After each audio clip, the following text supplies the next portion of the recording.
mga boss, at ngayon mga boss ay meron tayong share na kaalaman patungkol sa pyesa ng inyong mga sasakyan mga boss. Ito ay meron tayong itong starter motor mga boss ng Ford D350 mga boss.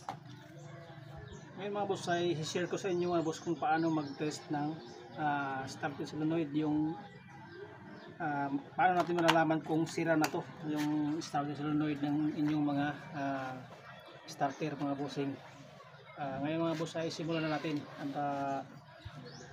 ngayon i-test natin kung paano siya malalaman kung sira na or okay ba yung ating mga solenoid mga boss. Gumamit lang tayo ng isang wire mga boss. Itong isang wire na to ikabit natin dito sa bolt ng solenoid isa, kasi magkatapat yung dalawa mga boss. Kailangan masuplayan to ng positive. Lagay lang natin ito mga boss, ipitan lang natin ng bahagya,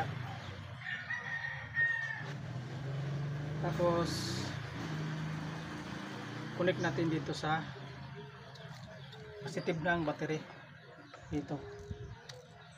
Yan, meron na siyang supply mga boss na kuryente. Ngayon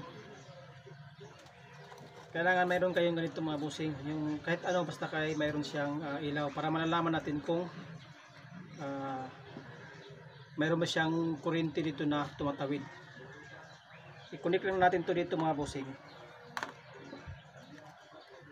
dito connect natin dito.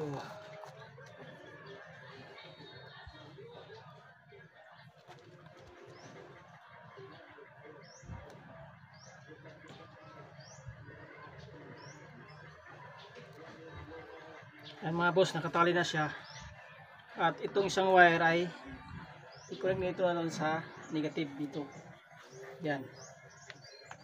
At itong spring na ito mga boss ay dito to sa gitna.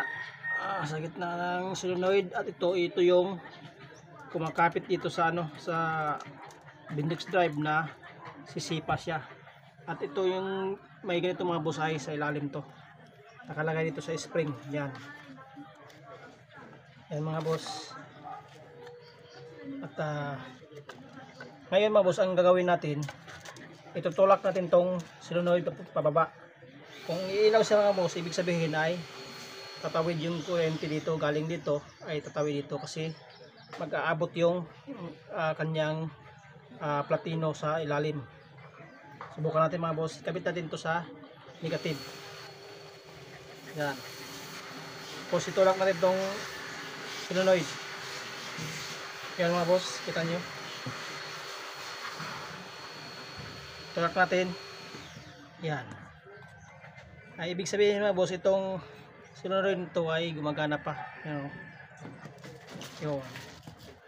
Ganyan lang yung pag-test ng solenoid, kung paano siya paganahin mga bossing. At doon na natin malalaman na hindi pa sira yung solenoid niya. Ang problema hanggang sa sunod nating vlog mga boss, at ito lang muna yung share natin mga boss sa inyo para makakaroon kayo ng idea patungkol sa kung paano mag-test ng starter solenoid ng inyong mga sasakyan mga boss, yung mga ganito. Kahit anong starter mga boss, basta sundan nyo lang yung procedure niya. Nagyan nyo lang yung wire to, tapos itulak nyo dito,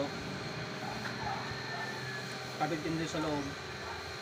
Meron niyang spring, tapos itulak nyo dito papunta sa baba na ganyan, ay magkakaroon siya ng contact itong dalawa. Yan mga boss, kuha nyo na yung kung paano mag-test ng starter solenoid din yung mga sasakyan mga boss. At thank you sa yung panonood mga boss. Sana kung hindi ka pa nag-subscribe sa sayo mga boss, ay mag-subscribe ka na para patuloy ka rin mga update sa ating mga bagong mga video mga boss. At click yung notification bell para okay tayong lahat mga boss. At thank you sa yung manonood, at don't be a parts.